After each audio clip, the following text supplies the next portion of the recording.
विश्वामित्र के बराबर कोई भी धनुर्धर उस समय नहीं था। तो सारी धनुर्विद्या सिखाई श्री प्रभु श्री राम और भैया लक्ष्मण को। और विद्या सिखाने के बाद सारी व्यवस्था वहां की समझाने के बाद कीन प्रणाम चरण धरि माथा, और प्रणाम करने के बाद उन्हें सुआसन दिया और वहां उन्होंने निवास किया। कुछ समय के बाद प्रातः काल बेला भई, चरण आदि बंदन किए, चरण आदि बंदन दबाने के बाद गुरुपद पंकज सेवा, अब उन्होंने सेवा करी गुरुजी की। और करने के बाद फिर भगवान से कह दिया सो जाओ। प्रातः काल हुआ, उठे, स्नान क्रिया से निवृत्ति पा करके उन्होंने कह दिया पूजा के लिए फल फूल ले आओ। अब फल फूल लेने के लिए गए। अब जब फल फूल लेकर के प्रभु आए तो क्या क्या लाए? फूल लाए और तुलसी दल लाए, फल नहीं लाए। और ला करके वो टोकरी जो है उनके पास रख दी। विश्वामित्र जी ने जैसे ही उस टोकरी को देखा तो उस टोकरी में फूल और तुलसी दल, फल था ही नहीं। तो विश्वामित्र जी ने पूछा हमें एक बात बताओ। बोले क्या? तुम फूल ले आए और तुलसी दल ले आए, लेकिन फल क्यों नहीं लाए? तो विश्वामित्र जी ने तो बगिया में सारा हाल देख ही लिया था। उन्होंने तो सारी व्यवस्था ही देख ली। क्या देखी व्यवस्था? ये देखी कि भगवान कौन बन गए? भगवान बन गए चकोरा, और वो कौन बन गई? चकोरी। और जब चकोरा चकोरी बन गए तो स्वयंवर तो हो ही गया। बोलो सीताराम भगवान की। और जैसे ही वहां से लौट करके आए और आ करके उन्होंने जो है गुरुजी को जो पुष्प आदि प्रदान किए, तो गुरुजी बोले तुम फल नहीं लाए।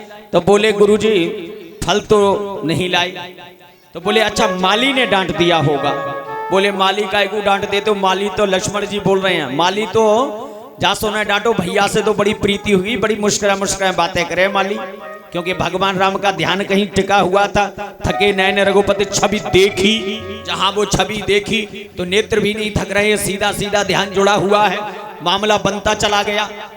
और वही मामला अब खुद ही समझ जाओ, ज्यादा बातें बताई ना जाती हैं, कुछ समझी जाती हैं, कुछ देखी जाती हैं, कुछ बताई जाती हैं, ठीक है ना।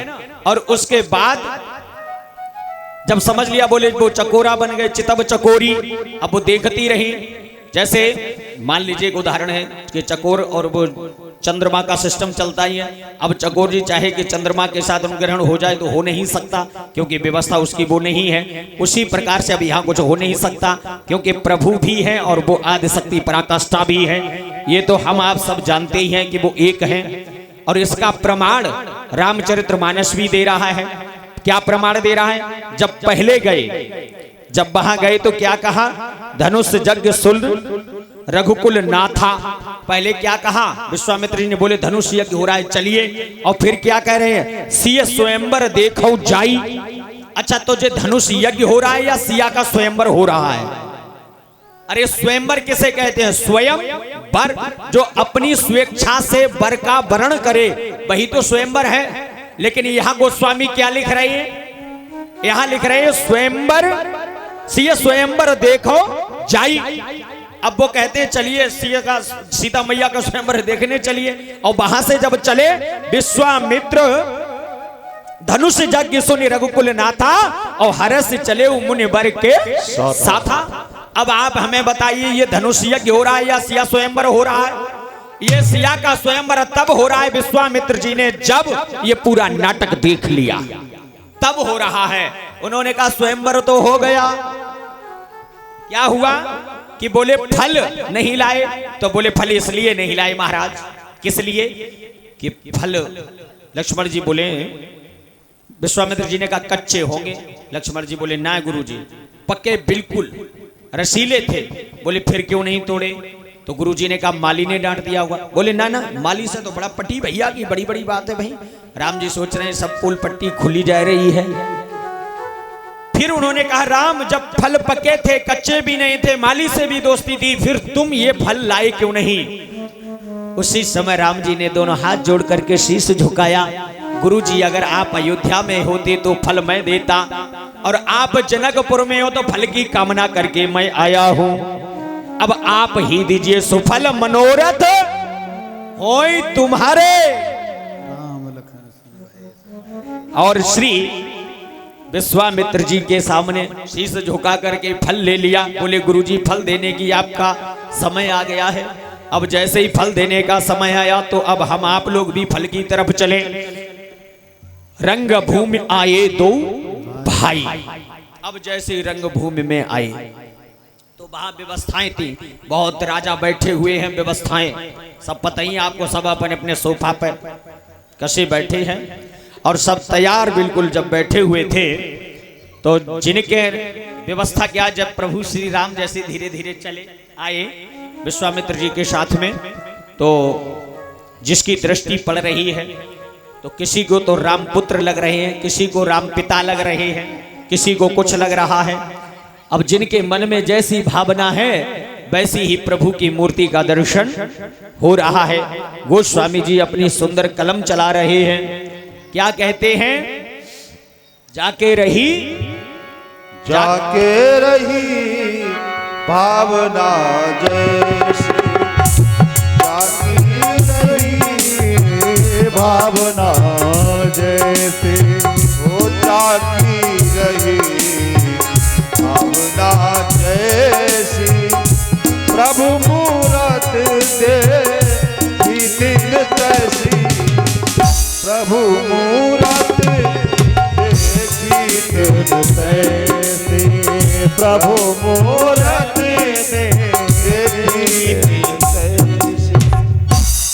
जाके रही भावना जैसी, प्रभु मूरत देखी तिन तैसी। जिसके मन में जो भावना है, अब यह कथा तो सब लोग सुन रहे हैं, जो हमने कह नहीं दिया कि हमने पहली बार बोली है, तो कचुके तो समझ में जाए आती है पहली बार बोल रहे हुए, समझ रहे हो ना। अब पहली बार को तो माहौल तुम्हें खुद ही पता लग रहा हुए। बोलो सीताराम भगवान की जय हो। हाँ, कुछ चीजें बताने की देखा जाता है कौन कौन किस किस भावना से दृष्टि डाल रहा है। बोलो सीताराम भगवान की जय हो। तो महाराज आज जैसे ही प्रभु जा रहे हैं तो जिसके मन में जो भावना है वो उसी दृष्टि से देखता जा रहा है। और जब आगे बढ़े तो क्या हुआ, विश्वामित्र जी, भगवान श्री राम, भैया लक्ष्मण साथ में हैं और थोड़े से आगे बढ़े तो दृष्टि पड़ी।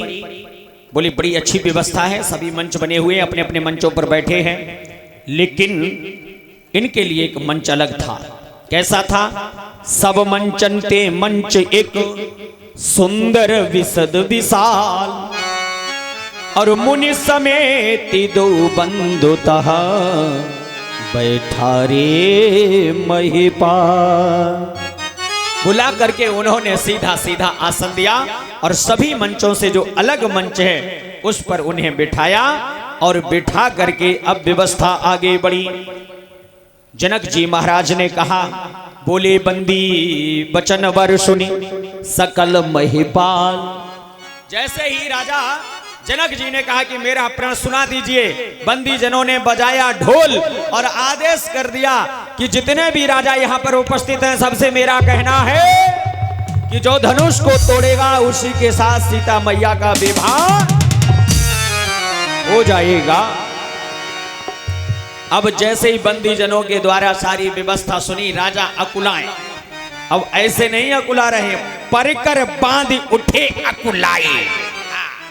अपने अपने सब बांध बूंद के व्यवस्थीकरण। अब मान लो जब युद्ध करवे जाओगे तो साधारण थोड़ी जाओगे, परिकर बांध उठे अकुलाई और चले इष्ट देवन सिर। अब सब जने तैयार हैं कि हम धनुष उठाएंगे, हम धनुष उठाएंगे। अच्छा, एक बहुत बड़ी व्यवस्था हो गई है। अब धनुष उठाए चाहो मत उठाए, जयमाला तो परिये जाते। बोलो सीताराम भगवान की जय।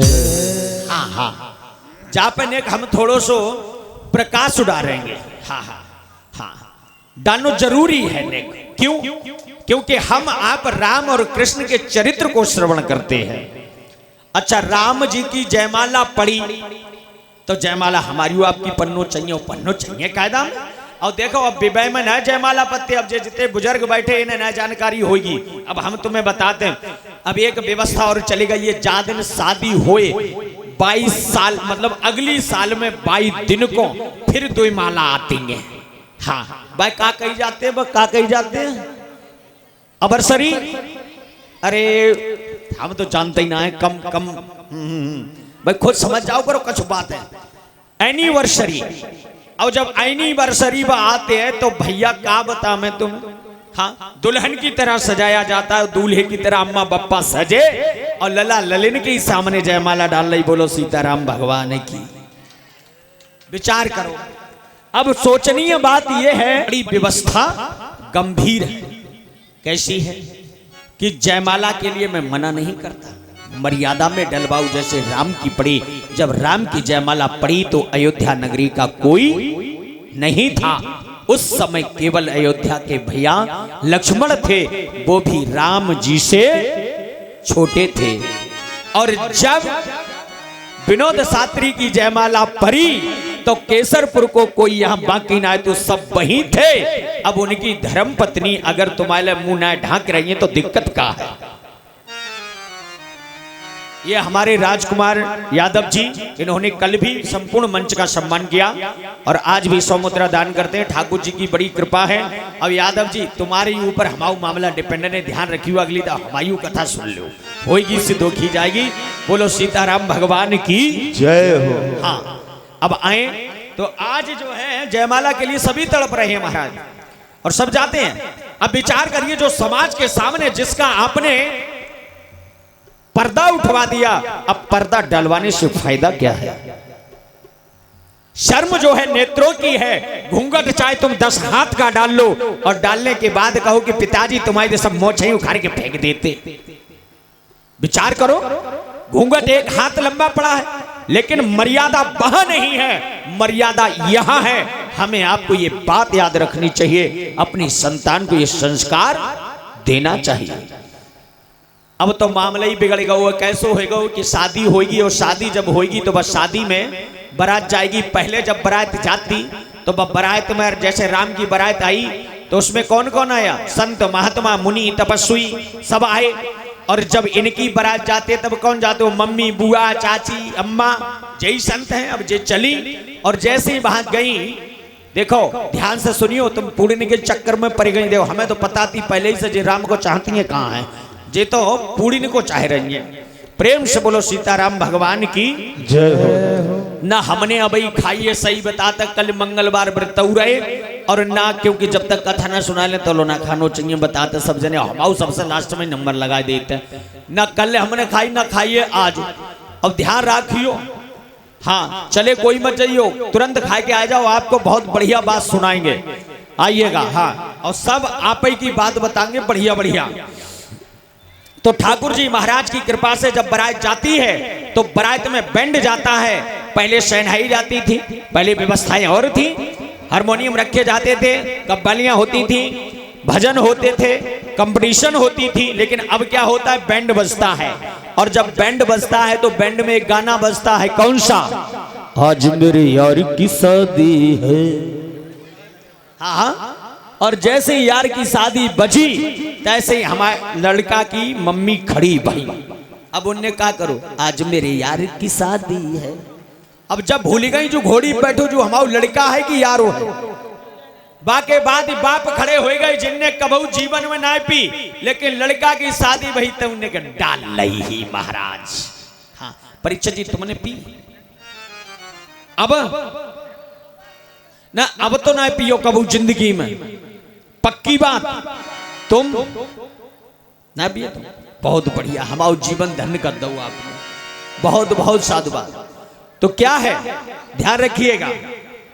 और जैसे ही फिर दोबारा गाना बजो, आज मेरे यार की शादी है, जो इतनी बात भाई सोई बात, अरे कम से कम जतो ध्यान रखो हम कह का रहे हैं।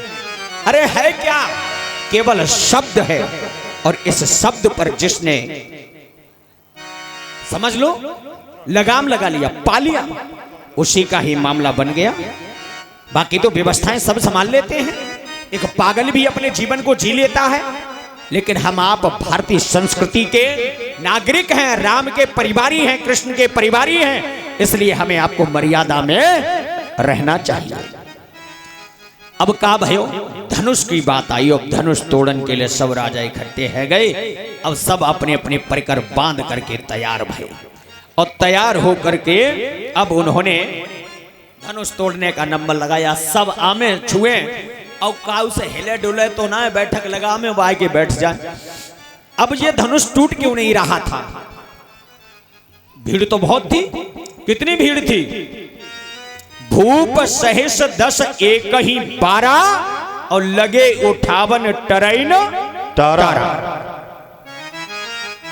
मतलब 10,000 राजा थे। अब 10,000 राजा थे तो एक साथ थे या एक थे? 10,000 राजा एक साथ थे या एक थे? बोले बात तो एक ही है, अलग अलग कहां है? अलग अलग है। एक साथ अलग है और एक अलग है। एक साथ तो आप लोग बैठे हो, लेकिन जब ये कथा सुन करके जाओ तो आप सबके सब एक हो जाओ। बजाओ ताली, जय हो। क्यों? क्योंकि आपके अंदर का मतभेद खत्म हो जाए, सारी व्यवस्थाएं अच्छे ढंग से संस्कारी हो जाए। राजा तो 10,000 थे, लेकिन भीड़ थी, साथ थे, लेकिन एक नहीं थे। और यही दशा इस समय इस भारत की है। हम 1 लाख तो हैं, लेकिन एक साथ नहीं। जिस दिन हम एक साथ हो गए उसी दिन हम जवाब दे देंगे। एक बात और कहना चाहूंगा, जब हमारा कल एक कवि सुना रहे थे तो खून हमारू खोल लो तो क्या हम 2-4 बातें सुनाए दें, लेकिन अब करें कहा, मजबूरी है। कुछ बुजुर्ग लोग बैठे थे तो मर्यादा में रहना पड़ता है। हर बात हर जगह नहीं बोली जा सकती, लेकिन जहां हमारा मौका है वहां चूकना भी नहीं चाहिए। कबीरदास जी लिख करके रख गए कि अति का भला न बोलना, अति की भली न चूक। विचार करिएगा, आज स्थिति भारत की ये क्यों हुई और गुलाम क्यों हुआ? 50,000 मात्र अंग्रेज आए थे इस भारत में। कितने आए थे? 50,000। उस समय हमारी आबादी कितनी थी? 100 करोड़ थी। अब 100 करोड़ जब हमारी आबादी 100 करोड़ आदमी 50,000 आदमियों को नहीं भगा पाए, कारण क्या था? क्या हमारा दुर्भाग्य था? समझ में आ रहा है कुछ या नहीं? हमारे नौजवान भाई साथियों, ध्यान दीजिएगा कि हम 50,000 को 1 करोड़ मिलकर के नहीं भगा पाए। कितने हमें आपको वेदनाएं उठानी पड़ी।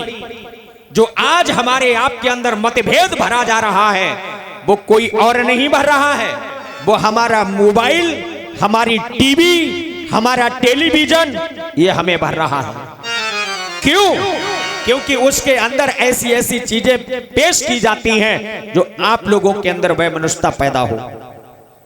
समझ रहे हो ना? आज से 10 साल पहले हम आप एक थाली में थे और एक गले में थे। ओनली 10 साल पहले, और 10 साल 20 साल पहले होगा ज्यादा से ज्यादा। उसके बाद क्या हो रहा है? हमें बांटा गया, इधर उधर कर दिया, मामला सब बिगड़ गया। लेकिन हमें अपने आप को, हमें न तो संसार से मतलब न राजनीति से मतलब, हमें अपने आप से मतलब है। जितने भी हमारे यहाँ पर हैं वो इन्हीं राजाओं की तरह नहीं, केवल राम की तरह अपना जीवन यापन करें। बहुत तेज ताली बजने थी, लेकिन करें का, मजबूरी है। बोलो सीताराम भगवान की। आए तो हम एक हो, और लेकिन हुआ क्या? 10,000 राजा क्यों ना तोड़ पाई? कारण का, जैसे एक उठ के चलो तो दूसरा बोलो हे भगवान गणेश भगवान। अब मान लो गणेश भगवान के बा में 50 आदमी भक्त है, और जो उठ के गौ बहु गणेश जी कोई भक्त हो, जैसे उठ के चलो तो उन 50 ने जाकर हे गणेश भगवान तुम्हें 100 रुपया की लड्डू चढ़े हैं जो तोड़े ना पावे। और जो जा रहा हो बहु कह रहा हो कि हे गणेश भगवान 50 के लड्डू हम चढ़ाई देंगे धनुष तोत में। अब ये 50,000 की सुने या 5 की, 1 की सुने, बेउ चक्कर में पड़ गए। इसलिए जो जाए वो बोल दे कि हे भगवान, और जैसे ही जो न तोड़ पाए बैठ जाए तो वो उन्हीं में शामिल हो जाए, वो बेचारो अकेले ही रह जाए कि हमन न तोड़ पाओ, भगवान तोड़ जेऊ न पावे। तब भूप सहस दस एक कहीं 12 लगे उठावन टरैन तारा। चलो हम जाओ बात मान लेते हैं कि 10,000 सब इकट्ठे हुई के जब धनुष तोड़ते तो सीता मैया को विवाह कौन से राजा से हो? तो एक संत बोल पड़े, उन्होंने कहा कि धनुष टूट जाता और फिर जब विवाह की बात आती तो सब राजा आपस में लड़ते, जो सबसे दिग्विजयी होता बाई के संग सीता मैया की शादी होती। तो जब विवाह न हो कुछ हो न पाता से पहले महाभारत प्रारंभ हो गया। जब विवाह की बड़ी बड़ी उलझने हैं, कहा बता मैं आपको, जाकी हो गई बहु परेशान है, नए भाई बहु परेशान है। का सुनाए ना, सुना मैं, चलो सुन लो तुम्हारा मन है।